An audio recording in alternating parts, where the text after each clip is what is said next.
ছিলাম, শেষ কথাটা বলে শেষ করি। আগে মনে করতাম কি ফিশারিজ, এইটা করতে গিয়ে শিখছি আসলে ফিশারিজ না, অ্যাকোয়া কালচার। অর্থাৎ যদি আপনার অ্যাকোয়া মানে হচ্ছে পানি, যদি আপনার পানি ভালো থাকে মাছ ভালো থাকবে, যদি অক্সিজেন ভালো থাকবে, অক্সিজেন ভালো থাকলে আমরাও ভালো থাকি, তাই না? তো এটা আসলে অ্যাকোয়া কালচার, এই জিনিসটা আমি জানতাম না, কতটা মূর্খ।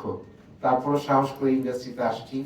অবশ্যই আপনারা আমাদেরকে সহযোগিতা করবেন, আমাদের সবার জন্য দোয়া করবেন, আপনাদের সবার জন্য দোয়া থাকলো। অসংখ্য ধন্যবাদ। আমি এখন রিকোয়েস্ট করব আমাদের যে পিডি সাহেব যিনি আছেন, তাসলিম সাহেব আপনি আছেন, একটু আপনার সুন্দর চেয়ার ধরে আনতে আমার অনেক কষ্ট হয়েছে। শুধু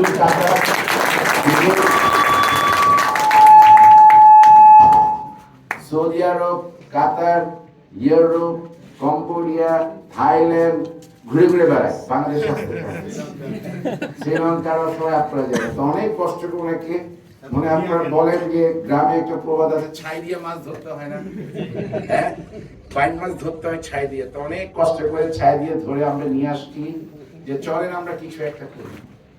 তো যাই হোক, সে তসলিম সাহেব আপনাদের সামনে আছে, আমি তসলিম সাহেবকে কিছু বলার জন্য অনুরোধ করছি।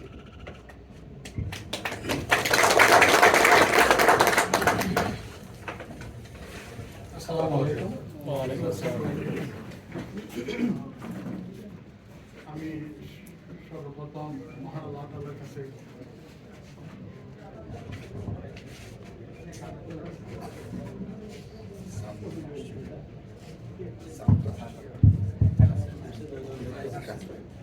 মহান আল্লাহ তাআলার কাছে কৃতজ্ঞতা জ্ঞাপন করি।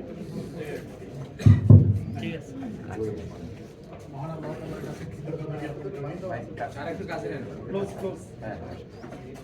যে আপনাদের সাথে কাজ করার সুযোগ মহান আল্লাহ দিয়েছেন। সাথে সাথে আমি অনেক বেশি কৃতজ্ঞ যারা এই ফার্ম করার ক্ষেত্রে অনেক ভূমিকা রেখেছেন, বিশেষ করে লোকাল লোকজন, আমাদের ইঞ্জিনিয়ার, আমাদের আমি অনেক বেশি কৃতজ্ঞ এবং আমি কৃতজ্ঞতা জ্ঞাপন করি আমাদের শ্রদ্ধেয় এমডি স্যারকে, যিনি বেসিক্যালি তিনি অসুস্থ, এরপরও আমাদের কাছে আসছেন এবং বাংলাদেশে এরকম একটা রিস্ক উনি নিয়েছেন। এই সময়টা, এই টাইমে এই রিস্কটা নেওয়া সবার জন্য খুবই কঠিন, কিন্তু উনি নিয়েছেন। আমার উপর ভরসা করে, মহান আল্লাহর উপর, আল্লাহর রহমতে আমার উপর ভরসা করে তিনি এই রিস্কটা নিয়েছেন। তার জন্য আমি ওনার কাছে অনেক বেশি কৃতজ্ঞ এবং সাথে সাথে আমি কৃতজ্ঞতা জ্ঞাপন করি ডিপার্টমেন্ট অফ ফিশারিজ, যারা শুরু থেকে আমাদেরকে অনেক অনেক হেল্প করেছেন প্রত্যেকটা ক্ষেত্রে। তাদের হেল্প ছাড়া, বিশেষ করে সম্মানিত খুলনা ডিএফও, খুলনা জেলা ডিএফও এবং আমাদের যারা সৌফুরা আছেন বিভিন্ন উপজেলা, খুলনা, সাতক্ষীরা, বাগেরহাট, তো ওনারা যদিও আসতে পারেন না এখানে, এরপরও কিন্তু সবসময় ওনাদের সাপোর্ট ছিল আমাদের প্রতি। যখনই চাইতাম ওনাদের কাছে খুব পজিটিভলি ওনারা আমাকে স্পেশালি ওয়াসিসকে অনেক বেশি পজিটিভলি ওনারা হেল্প করেছেন সবসময় এটা দেখেছি আমি। তো ওনাদের হেল্প থেকে আমি অনেক বেশি ইন্সপায়ার এবং খুব বেশি খুশি।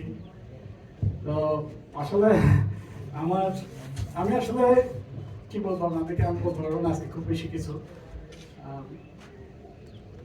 আমি সময় দিয়ে স্যারকে বলার জন্য